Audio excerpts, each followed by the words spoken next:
Hi, I'm Lottie and I want to start doing a band vlog where I document all the bands I go to see because, yeah, I know some people like watching stuff like that. The most recent gig that I have been to is Mice and Men. So I'm one of those people who go crazy early for a gig, so I'll definitely be Barrier. I just think the Barrier is the best place to be honest. A connection with the person on stage and they know that you've obviously gone really early to be there, so it shows dedication. You're more likely to catch things like picks and set lists and drumsticks and all that kind of thing. Of Mice and Men though, that's the earliest I've ever been to a gig, which was 2:30 in the morning at Manchester HMB Ritz on the 19th of April. For some of you that don't already know, HMV Ritz is actually a nightclub, so by the time me and my friend got there the nightclub was still open, which was cool, and they had a themed night on where I don't even know, they had inflatables and God knows what else, and we ended up with an inflatable microphone, which was pretty sassy. Because we were there so early, the security guards actually knew who we were, well, you know, talked to us and stuff, and they actually called the police to make sure that, you know, we were okay, which was scary but nice. So like people come up to us like, alright chick, you alright? And we'd be like, there's actually a police car over there, if, you know, things decide to get a bit rowdy. And then people started to show up about 5, and there were some people that I already knew from previous gigs where I go early, which was pretty nice, and it wasn't awkward because, you know, you have to spend the whole day with them. And the first most exciting thing to happen, that wasn't actually that exciting, a tour bus pulled up outside the Gorilla across the road, and we were like, oh my god, there's issues, oh my god, there's issues. And then someone I know there called Naomi, and my friend that I went with, Cody, they went and asked the guy, and the guy was like, ooh, and I don't really know what's going on, but it was an issue. And then a tour bus pulls up right outside the HMV Ritz, and everyone stands up, and we're like, oh my god, it's a Mice and Men! Well, obviously they don't come out straight away, otherwise they get bombarded with everyone because everyone's just in the tour bus pull up. So we're all waiting around, you know, hoping that somebody comes off the tour bus when, oh my god, Tino comes off the tour bus and like bolts inside, and everyone's like, ah! And I'd like bought them all presents because I'm a faggot. And I hadn't sorted them out on my hand, and I was like, oh, trying to find which one was his, but he'd already gone, and I was like, It was kind of sad then because I've heard so many friendly stories about Tino, how nice he is, and I was like, oh, I really wanted to experience that myself. But then Phil came out, and I had my present ready, and my friend was like, Phil, and we were like, can I give you a present? And he was like, yeah, sure. Came over, he gave us a present, he said thank you, and went inside. Then Alan comes in, and I'm like, oh, Alan. And then Aaron comes in, like, he was so shy, Aaron, and, you know, bless him. And then the big banana, or whatever you want to fucking call him, Austin comes out, like, you know, like trying not to drag too much attention to himself. Everyone's like, Austin! And then I'm like, hi Austin, he goes, hey, and I'm like, and then Tino comes back out, and everyone's like, oh Tino, I've got a present for you, and then he's like, oh, let me go get changed first, and I'm like, just let me love you. And then the first kind of thing that happened in the day, Tino comes back out, and he's like, hi guys, and I'm like, oh hooray, I can finally give him his present and like get to talk to him. I was just scared he was just gonna run off, and I gave him his friend. He goes, oh my god, thank you so much. And I got drumstick pens, Rage Against the Machine iron-on patch thing, sushi stickers, and I drew him this Hogwarts emblem with like drumsticks at the back like that, and he was like, oh my god, sushi. And then like I've actually got a picture, my friend took a picture of him when I gave him the stuff, and it should appear around here somewhere, I'm hoping. And then I got a picture with him, a selfie, which should appear over here again. And then my friend took a picture of me and him. And like, after I'd given him his present, he was like, what's your name, what's your name? And I was like, I always have this, because my name's Lottie, and Americans don't pronounce the T's. I was like, how the hell is he going to pronounce my name without sounding like, I don't even know. So I was like really worried. I'm like, my name's Lottie, and he was like, Lottie? Lottie, just kept saying my name, and every time he talks to me, he'd be like, yeah, sure, Lottie, do you want a picture? Like, it'd be my honour to have a picture with you, Lottie, and all that shit. And Because I was like, oh god, keep saying my name because I was really scared. Then my friend Abby was like, "Look, you take a picture of my Polaroid camera," and I was like, "Yeah, sure." So I took one, and he was like, "Oh, I love these kind of cameras." And I had one in my bag that I was saving for a Polaroid with Austin because the film's like fucking a 5 or a bloody exposure. And then I was like, you know what? No, I'm gonna have one with Tino. So I got my camera and I was like, "Can I have another one?" He was like, "Yeah, sure."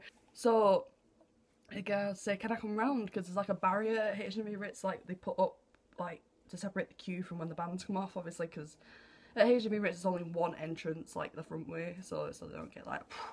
So I get this person the camera to take a picture of me and Tino. I'm walking around, and this security guard's like, "No, no, you can't come through, you can't come through." And he was like, "Yeah, sure, come on, she's with me, she's with me." And I was like, "Ah." And I got a Polaroid picture with him, which is here. Yeah, that's kind of cute.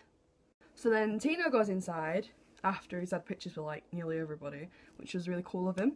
And then I just kind of accepted that I wasn't going to meet the rest of them until maybe after the show. So I just sat back down. And because I accepted this, I'd given Tino everyone else's bags, which I felt dead bad for doing because I bet he gets asked a lot to give like Austin and everyone bags of like stuff. But at least I got him a present, which is always good. And I was like, "Tino, will you make sure that they know it's me that gave it to him?" And he was like, "Yeah, sure." And I was like, "Oh, this is gonna be good." And everybody is inside who needs to be at Mice and Men. But they have this signing at FOP in Manchester, which means they all have to come back out again, get in a taxi, go to FOP, have to do signing and come back.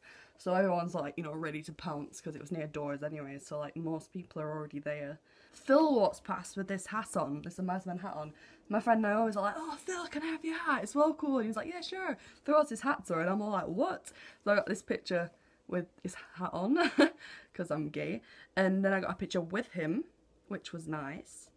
And then Alan walks past. So Alan comes out, and then he's having pictures with people, and I'm like, "Right, I need a picture with Alan because it's Alan." So I go over to him, have a picture, and we talk for a bit. And then my friend Abby's like, "Lottie, please will you take a picture of me and Alan on my Polaroid?" And I was like, "Yeah, yeah, sure." And he was like, "You're Lottie, you're the person who gave us all those presents. You drew that Jack Skellington with the cat, that was so cool, thank you so much." And I was like, "No way, did he just recognise me by just my name?" No, and I was spazzing out, and I was like, "Thank you." I don't even know, he said thank you to me, and I said thank you, and then I don't even know what's going on. We just had like a thank you marathon. And then I don't really know what happened to Austin or Aaron because I never saw them get in the taxi that they were all going in for the signing. But soon after they left, it was time for doors. So I've run in, sense barrier, just, oh, I was so happy because I've never seen they're my favourite band, I've never seen them before, and I was sent to barrier for them, and it was just great. Until I started feeling sick before any band had actually come on. But the security guards were dead nice because they knew me and my friend had been queuing so long, so they kept giving me water, and after a while all was well and it was time for the first support act to come on. So then the first support band come on, and they're called Beartooth, and I hadn't listened to Beartooth, but because they were the first support band, I was like, oh, you know, things won't go that nuts, people usually, you know, stay firm on the ground, but boy was I wrong. Everything just went mental. There were crowd surfers and pits, and the guitarists were fucking crowd walking on people, and they were jumping off bloody 2-meter speakers onto the stage. Everyone was going fucking woof. Then after Beartooth, it was Issues. Now with Issues, I had listened to them, and I kind of liked them, but I hadn't really gotten into them. But I can tell I'm going to. And everything just went mental for them. And Tyler's amazing. He's just an amazing vocalist, and Michael's great at screaming, and they're all great at everything. And wow, I just had a buzzing time. They made me feel like, you know, just at home, even though I didn't really know any of the lyrics or anything. It was just, honestly. And then Tyler's like right here in front of my face, and I met some of Issues as well. I met Michael and Skylar and AJ and Josh. Yeah, they were all pretty cool. The reason why Tyler stood in front of us is because we aimed for the middle step thing, because we know, me and my friend know that Austin comes down and stands there and holds people's hands and stuff, so we were like, right, in view of everything, which was very nice. And then Mice and Men, it's time for them to come on, and I am like all over the show. I am so excited, and then they all come on, like Austin doesn't even wait a second, he's on stage, and public service announcement starts playing, and I'm like, oh my god, I'm loving life, and it was just, I had the best time, honestly. I'm sure you have the idea. It's called the Dust.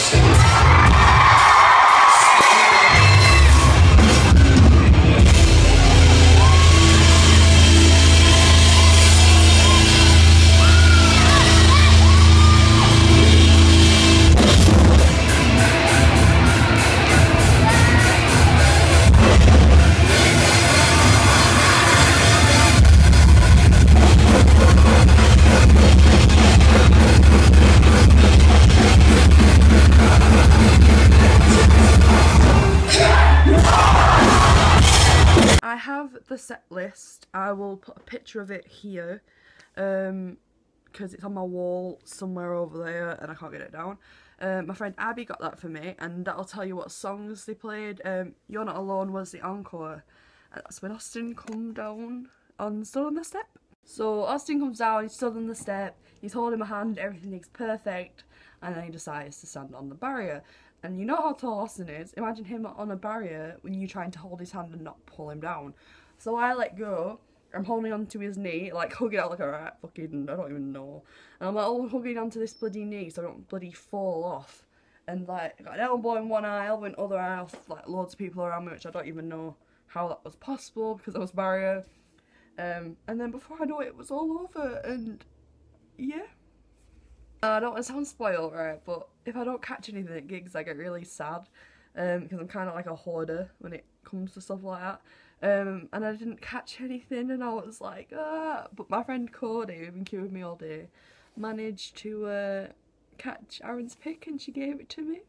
Thank you, Cody. This is the pick. It's got this little signature bit on the back. And it's fucking massive. I want to put that on a necklace. It's just going to take over my life. But yeah, I got that. And as I mentioned before, my friend Abby got me the set list, which is buzzing because it has all the dates and stuff on it. And I was just one happy bunny.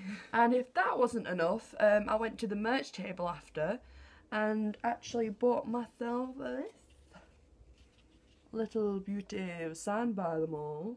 And that's going to go on my wall as soon as I find a nail. And I also bought this long sleeve t-shirt thing, and it's got a Mice and Men written on the back, or Marmon, whatever, I don't even know. And because it was a Saturday and the gig finished at 10, there were so many people waiting for a Mice and Men. The security guards kept having to shove everyone down because they were trying to open for the nightclub. And I don't know how, but I ended up next to the tour bus while everyone was like shoved all the way down. And then Austin comes out after like an hour. He was in such a hurry and actually only got one picture with one person because they were quite consistent about it. And I was there ready with my Polaroid camera just in case, but I didn't think that anything was going to happen. So I'm like looking at the ground with all like my stuff thinking, God, I'm really sad, I'm going to get to meet him. I look up and he's there and I'm like, and he's like, come here, gives me a hug, and I'm like, ah, I didn't even ask for one, ah. And then he's like, I saw you were at the front, and I'm like, yeah, and then like he gets whisked away by his manager and onto the tour bus, and I'm like, did that really just happen? Because my brain's telling me no. And then loads of people come up to me like, oh my God, you're so lucky, and I'm like, it did happen, I'm so happy. Thank you so much for watching. This is my first video and I have been documenting my experience after the Mice and Men gig. If you enjoyed, like, subscribe, all that kind of thing, because there will be plenty more to come.